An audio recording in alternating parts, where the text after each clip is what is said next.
వాస్తవం.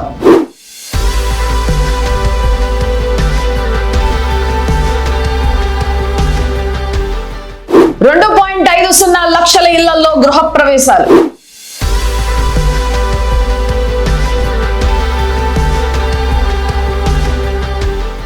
ఆంధ్రప్రదేశ్ వ్యాప్తంగా పండుగ వాతావరణం నెలకొంది. పేద కుటుంబాలకు పక్కా ఇల్లు నిర్మించి ఇవ్వాలన్న సంకల్పంతో కూటమి ప్రభుత్వం చేపట్టిన గృహ నిర్మాణ పథకం మరో మైలురాయిని చేరుకుంది. తిరుపతి జిల్లా పుదూరులో జరిగిన టిడ్కో ఇల్లు గృహ ప్రవేశాల కార్యక్రమంలో ముఖ్యమంత్రి చంద్రబాబు నాయుడు స్వయంగా పాల్గొన్నారు. రాష్ట్ర వ్యాప్తంగా ఒకే రోజు 2.50 లక్షల ఇళ్లలో గృహ ప్రవేశాలు నిర్వహించడం విశేషం. ఆధునిక వస్తువులు, పార్కులు, వాకింగ్ ట్రాక్లతో నిర్మించిన ఈ గృహ సముదాయాలు పేదల జీవన ప్రమాణాలను పెంచేలా ఉన్నాయని ముఖ్యమంత్రి ధీమా వ్యక్తం చేశారు.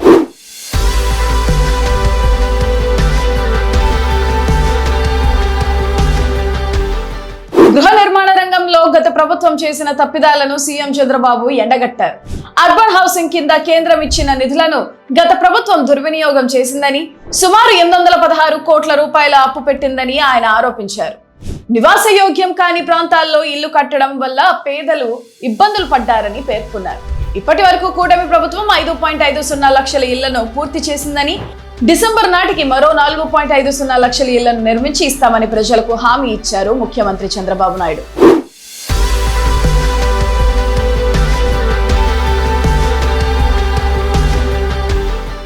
రాజధాని అమరావతి విషయంలో ప్రభుత్వం తీసుకున్న కీలక నిర్ణయాన్ని సీఎం ఈ వేదికపై ప్రస్తావించారు.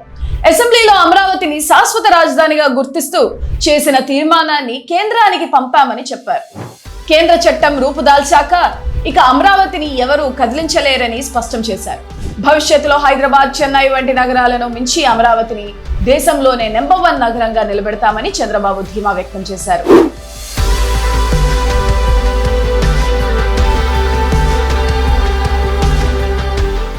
పాలనలో సాంకేతికతను జోడిస్తూ వాట్సాప్ గవర్నెన్స్, మనమిత్ర వంటి వినూత్న కార్యక్రమాలను అమలు చేస్తున్నట్లు సీఎం తెలిపారు.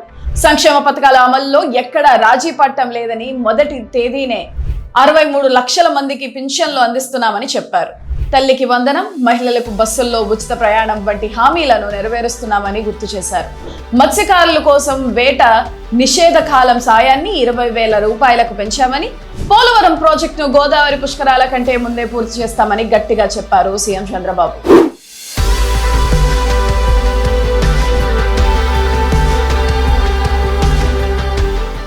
అభివృద్ధి కార్యక్రమాలతో పాటు సంక్షేమాన్ని సమాంతరంగా తీసుకెళ్లడమే కూటమి ప్రభుత్వ లక్ష్యమని చంద్రబాబు నాయుడు స్పష్టం చేశారు. గృహ ప్రవేశాల ద్వారా పేదల ముఖాల్లో చిరునవ్వులు చూడటమే తమ అసలైన విజయమని ఆయన పేర్కొన్నారు.